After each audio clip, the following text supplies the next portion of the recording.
अभी हमारे जितने भी केसेस चल रहे हैं पीटीआई प्रिजनर्स के, जो इनको ILF डील कर रही है, तो अभी तक क्या प्रोसीडिंग हुई है, क्या काम हुआ है और आगे क्या होगा, क्या होने वाला है, उसके बारे में हमारे जो सीनियर हैं ILF सदर थे इस्लामाबाद के इंसाफ लॉयर फोरम पाकिस्तान तहरीक इंसाफ वकला तंजीम के साबिका सदर हैं advocate supreme court Atiq Rahman साहब, तो वो आप लोगों से मुखातिब होंगे अभी और आप लोगों को बताएंगे कि अभी तक क्या क्या हुआ है और आगे क्या होने वाला है। तो काइंडली आप 2 मिनट सुने।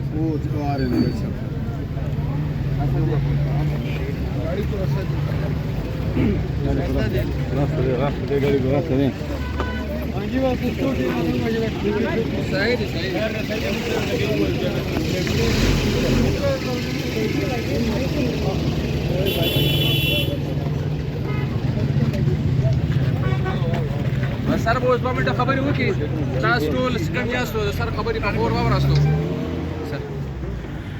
अस्सलाम वालेकुम। सारे वकला ILF के आज मौजूद थे इंसदाद दहशतगर्दी की अदालत में। जैसा कि आप सबको मालूम है, आज एक मुकदमे में नहीं तकरीबन 7 मुकदमे में जिनको शनाख्त परेड में भेजा गया था 7 तारीख को, उनकी डेट थी आज इंसदाद दहशतगर्दी अदालत 1 में।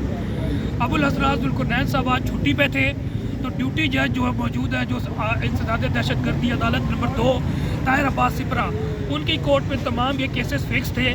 लेकिन जैसा कि कुछ लोगों ने रब्ता किया था, मैंने उनको बताया था कि अगर आइडेंटिफिकेशन परेड हो गई तो ये हमारे जो वर्कर्स हैं उनको पेश किया जाएगा, और अगर खुदा न खास्ता आइडेंटिफिकेशन परेड आज तक नहीं हुई तो फिर ये कोशिश करेंगे डेट लेने की। और मेरी इतला के मुताबिक यही था कि अभी तक शनाख्त परेड नहीं हुई, तो यही हुआ कि जनाब पुलिस वाले आए हैं, फाइलें लेकर आ रहे हैं, अभी 2 मुकदमात में आ चुके हैं, और वही उन्होंने यही कहा है कि क्योंकि अभी तक शनाख्त परेड नहीं हुई, हमें टाइम चाहिए मज़ीद। तो 2 केसेस में 28 अक्टूबर की डेट हो गई है और शनाख्त परेड के लिए उनको कहा है, डायरेक्शन दी है कि शनाख्त परेड मुकम्मल कर लें। 648 ये मुकदमा लंबा हो जाएगा। मुख्तसर ये कि 7 मुकदमे हैं। आपके जहन में ये ना कि अभी जो है ना 1048 और 1048 और 648 और 1086 में हो चुके हैं।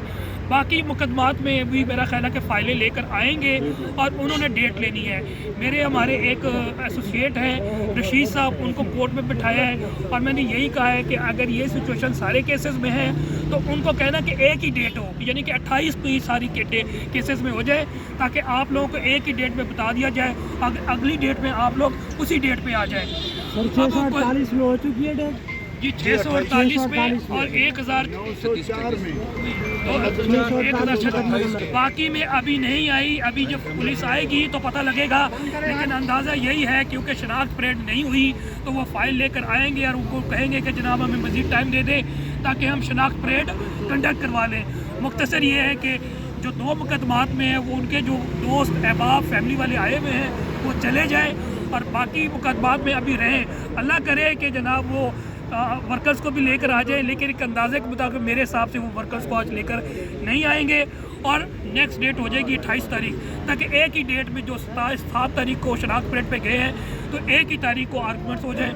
आज मेरी पूरी टीम हमारी आई हुई थी, लीगल टीम तैयारी के साथ, कि किसी तरह से इनको हम बरी करवा सकें, जिसको हम डिस्चार्ज कहते हैं। कि एट दिस स्टेज हम उनको डिस्चार्ज करवा सकते हैं, और अगर तो खुदा न खास्ता वो डिस्चार्ज नहीं होंगे, अच्छा तरीक़ाकार आपको बता दूं, बार बार लोग फ़ोन करते हैं, उस हवाले से मैं बता रहा हूँ कि शनाख्त परेड में कानून के मुताबिक ये है कि जब शनाख्त परेड हो जाती है, मिसाल के तौर 50 बंदे की शनाख्त परेड हुई है, 25 बंदे को उन्होंने शनाख्त की है कि जनाब ये बंदे मुलविस थे, और 25 बंदे की शनाख्त नहीं होती। जो 25 बंदे जिनकी शनाख्त नहीं होगी वो उसी दिन बरी हो जाएंगे, जिसको डिस्चार्ज कहते हैं।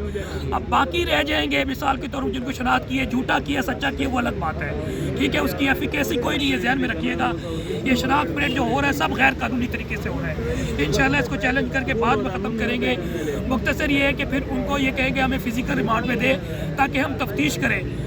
तो अमूमन कोर्ट ये है कि एक दफ़ा फ़िज़िकल रिमांड दे देती है, तो 3, 4, 5 दिन उसमें मज़ीद लग सकते हैं उनके लिए जिनको वर्कर को आइडेंटिफाई हो जाएंगे। اس کے بعد جب تھانے والے لے کر دوبارہ آئیں گے اگلی ڈیٹ پہ تو اس کو پھر ہم بھیج دیتے ہیں جیل میں، ریکویسٹ کرتے ہیں کہ جناب اب فزیکل ریمانڈ بھی ہو گئی ہے، اب ان کو کائنڈلی آپ جیل بھیج دیں، جس کو ہم کہتے ہیں جوڈیشل ریمانڈ پہ۔ جب ہم تمام ورکرز کو جوڈیشل ریمانڈ پہ جیل بھیج دیں گے اسی دن ہم بیل اپلیکیشن لگا دیں گے۔ تمام بیل اپلیکیشن ہماری پہلے سے تیار ہے ورکرز سے، ٹھیک ہے نا۔ تو مختصر یہ ہے کہ آپ لوگ پریشان نہ ہو، ہماری پوری ٹیم ILF کی یہاں پر موجود رہتی ہے اور ہر ورکرز کی جب تک رہائی ممکن نہیں ہوگی ہم یہاں پر موجود ہیں، بلکہ رہائی کے بعد بھی ٹرائل بھی آپ کو پتہ ہے 2-2.5 سال سے ابھی تک ٹرائل چل رہے ہیں اور ٹرائل میں بھی انشاءاللہ ہم پورا کریں گے۔ ایک اور بات، آپ لوگ جتنے بھی ہیں نا اپنے دوسرے دوستوں کو جو نہیں آئے وہ بتا دیں کہ ILF کی تمام ایکسپرٹ ٹیم یہاں پر موجود ہے۔ آپ کو کوئی بھی وکیل رابطہ کرے، چاہے وہ ILF کا کہے یا ILF کے باہر کا ہو، اور وہ کہے کہ جناب میں چھوٹی فیس میں تھوڑی فیس میں آپ کے کیس کر لوں گا، تو آپ بالکل کوئی پیسہ نہ دیجیے۔ چاہتا وہ پیسے نہ ورکوے بیخی، ہم پرو بونو یعنی کہ رضاکارانہ طور پہ آپ لوگ کیسز کر رہے ہیں۔ کوئی پیسہ مانگے تو آپ مجھے یا جو بھی ILF کے لوگ ہیں ان سے رابطہ کر سکتے ہیں، تو ان کو پوچھیں کہ فلانا نے مجھ سے پیسہ مانگا ہے، تاکہ آپ بتائیں گے تو ہمیں پتہ لگے گا ہم میں کون شخص ہے جو یہاں سے پیسہ کمانا چاہتا ہے۔ مختصر یہ ہے کہ جب عمران خان صاحب 1.5 سال سے قوم کے لیے جیل کاٹ سکتے ہیں تو ہم میں بھی حوصلہ ہے، آپ میں بھی ہے اور ہم میں بھی ہے۔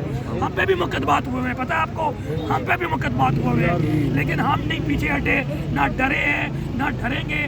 انشاءاللہ آئین اور قانون کے مطابق جمہوریت کی بحالی کے لیے، آئین کی بالادستی کے لیے، قانون کی حکمرانی کے لیے، آپ سب کے بنیادی حقوق کی پروٹیکشن کے لیے اور عدلیہ کی آزادی کے لیے، جس طرح کل عدلیہ ٹوٹل طور پہ غلام بنا دی گئی ہے، تو اس 5 چیزوں کے لیے ہم آئین اور قانون کے مطابق جمہوری انداز میں، پرامن انداز میں اپنی یہ جدوجہد، اپنی جنگ ان باطل کے خلاف، ان فسطائیوں کے خلاف، ان ظالموں کے خلاف، ان چوروں، لٹیروں، غداروں کے خلاف اپنی جدوجہد جاری رکھے گی۔